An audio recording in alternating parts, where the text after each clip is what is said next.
తెలంగాణలో సినీ అవార్డుల సంబరం మొదలైంది. గద్దర్ అవార్డులకు సంబంధించి సినీ అవార్డులపై జారీ కమిటీ చైర్పర్సన్ జయసుధ ప్రకటన చేయనున్నారు. Film development corporation chairman Dil Raju jury వివరాలు వెల్లడించనున్నారు. ఉత్తమ తెలుగు చలనచిత్రాలకు ప్రముఖ కళాకారుడు, కవి గద్దర్ పేరుతో అవార్డులు ఇవ్వాలని తెలంగాణ ప్రభుత్వం మార్చిలో నిర్ణయించింది. ఈ నేపథ్యంలో అవార్డులను ఎంపిక చేయడానికి ప్రముఖ సినీ నటి జయసుధను జ్యూరీ కమిటీ చైర్పర్సన్ గా ఎంపిక చేశారు. ఇదే అంశానికి సంబంధించిన మరిన్ని అప్డేట్స్ మా కరెస్పాండెంట్ వెంకట్ ఫోన్ లైన్ లో అందిస్తారు. Venkat, good morning.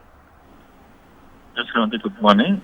ఫిల్మ్ సంబంధించినటువంటి 14 సంవత్సరాల తర్వాత సినీ అవార్డులను ప్రకటించాలని తెలంగాణ ప్రభుత్వం నిర్ణయం తీసుకుంది. ఈ నేపథ్యంలో ప్రముఖ గాయకుడు గద్దర్ పేరున ఈ అవార్డులు నిర్వహించాలని కూడా ఈ మధ్య కాలంలోనే జ్యూరీ మెంబర్లను సెలెక్ట్ చేయడం జరిగింది. ఈ నేపథ్యంలో జయసుధ నేతృత్వంలో సినీ నటి జయసుధ నేతృత్వంలో దీనికి సంబంధించినటువంటి కమిటీ ఏర్పాటు చేశారు. ఈ కమిటీకి సంబంధించి ఇప్పటికే ఉత్తమ చిత్రాలకు సంబంధించి అంటే దీనికి సంబంధించినటువంటి సినిమాలను కేటగిరీ వైజ్ గా సెలెక్ట్ చేయాలి అని చెప్పేసి ప్రభుత్వం తీసుకున్నారు. ఈ నేపథ్యంలో ఇప్పటి వరకు జరిగినటువంటి సినిమాలకు సంబంధించినటువంటి బెస్ట్ అవార్డులను ప్రకటించినారు. ఇప్పటికే ఈ సమావేశానికి కమిషనర్ ఎన్టీఆర్ కమిషనర్ రాజేష్ తో పాటు ఇటు జ్యూరీ కమిటీ మెంబర్ అయినటువంటి చైర్మన్ అయినటువంటి Jayasudha, jury members film corporation chairman అయినటువంటి దిల్ రాజు కూడా సమావేశం పాల్గొన్నారు. ఇప్పుడు మరి కొద్దిసేపట్లోనే దీనికి అనౌన్స్మెంట్ జరుగుతుంది. అయితే ఇప్పటికే జ్యూరీకి సంబంధించినటువంటి సెలెక్ట్ చేసినటువంటి లిస్ట్ ఏదైతే ఉందో అది నిన్న ముఖ్యమంత్రి సీఎం రేవంత్ రెడ్డి గారికి అందజేయడం జరిగింది. ఈ నేపథ్యంలో అధికారికంగానే ఈ రోజు ఇప్పుడు ప్రకటన మొదలైందని చెప్పుకోవచ్చు. Right Venkat, thanks for the updates. ఈ అవార్డ్ ఫంక్షన్ దానికి సంబంధించిన జ్యూరీ 2024లో వాళ్ళకి జ్యూరీకి మొదటి రోజు నేను వాళ్ళని ఫామ్ చేసినప్పుడు ఈ టేబుల్ పైన ఒక మాట చెప్పాను. సో మీ మనస్సాక్షిగా సినిమాలు చూస్తూ మీకు అనిపించినయే మీ జ్యూరీ మెంబర్స్ డిసైడ్ చేసిన సినిమాలే ఫైనల్ లిస్ట్ అని. సో గాడ్ గ్రేస్ ఎక్కడ ఎవరి ఇన్ఫ్లుయెన్స్ కానీ ఎవరి ఇన్వాల్వ్మెంట్ లేకుండా కానీ వాళ్ళకంతా ఫ్రీడమ్ ఇచ్చి చేయగలిగాం. సో దానికి రాత్రి జ్యూరీ మెంబర్స్ వాళ్ళ కళ్ళల్లో వాళ్ళ ఆనందం అర్థమైంది. సో వాళ్ళు చాలా ఫైట్ చేసుకొని వాళ్ళు ఏది రైట్ అనిపించింది అనేది వాళ్ళు అనుకొని ప్రతి సినిమాని చిన్న పెద్ద అనే సినిమాలు లేకుండా వాళ్ళు ఫైనల్ చేసి నిన్న నైట్ సీఎం గారికి సబ్మిట్ చేశారు. సో దానికి సంబంధించి 2024 జ్యూరీ జయసుధ గారు చైర్మన్, వారు ఒక్కొక్క సినిమా గురించి మీకు వాళ్ళు ఎలా ఏ మూవీస్కి ఇచ్చారు, ఎలా ఇచ్చారు అనేది వారు ద్వారా విందాం.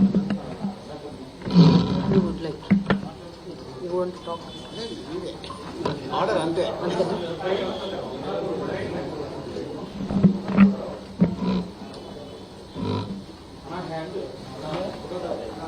అందరికీ నమస్కారం.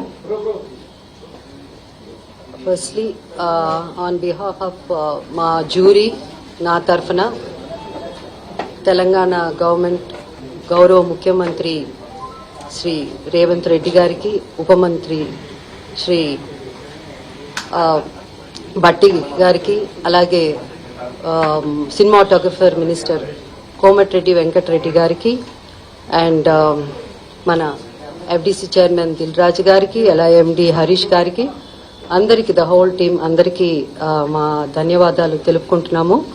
సో యాజ్ దిల్ రాజు గారు చెప్పారు, మళ్ళీ నేను అంతా రిపీట్ 14 years తర్వాత అవార్డ్స్ రావడం పెట్టడం అన్నది చాలా మాకు సంతోషం, especially as a movie industry తరఫున. ఎందుకంటే మాకు అవార్డ్సే పెద్ద ఒక boost, it's like a life for us అన్నమాట. సో చాలా చాలా సంతోషం. అండ్ దిల్ రాజు గారు చెప్పినట్టు మాకు గవర్నమెంట్ టోటల్ ఫ్రీడమ్ ఇచ్చింది. ఎలాంటి ఇంటర్ఫియరెన్స్ కానీ ఇన్ఫ్లుయెన్స్ కానీ అలాంటిది ఎవరు చేయడానికి ట్రై చేయలేదు. సో మేమంతా జ్యూరీ కూడా మేమంతా పెద్ద వీ డింట్ హ్యావ్ మచ్ అంటే పెద్ద ఆర్గ్యుమెంట్స్ దీని గురించి అలాంటివన్నీ ఏం లేకుండా simple we had little discussions and little debates. But అందరూ ఇనానిమస్ గా మూవీస్ సెలెక్ట్ చేయడం జరిగింది.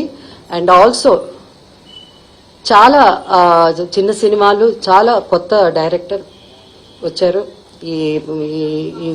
ఈ పిక్చర్స్ లో. చాలా సినిమాలు వచ్చాయి. I'm so happy to see. వాళ్ళందరికీ కంగ్రాచులేషన్స్ చెప్పాలి, ఎందుకంటే సో హ్యాపీ. ఎందుకంటే కొత్త డైరెక్టర్స్ కూడా ఇంత మంచి సినిమాలు తీయడం, కొత్త యాక్టర్స్ కాకపోతే బెస్ట్ ఆఫ్ బెస్ట్ కే మనం ఇవ్వగలం అవార్డ్స్. సో దాంట్లో వీలైనంత వరకు we did our best. And time ఎక్కువ తీసుకోకుండా I would like to announce Gaddar Telangana film awards for the year 2024 goes to first best feature film Kalki 2898, that is 2898 AD, and second best feature film Patel, third best feature film Lucky Bhaskar. Feature film on national integration, communal harmony and social uplift. Film Committee Kurallu goes to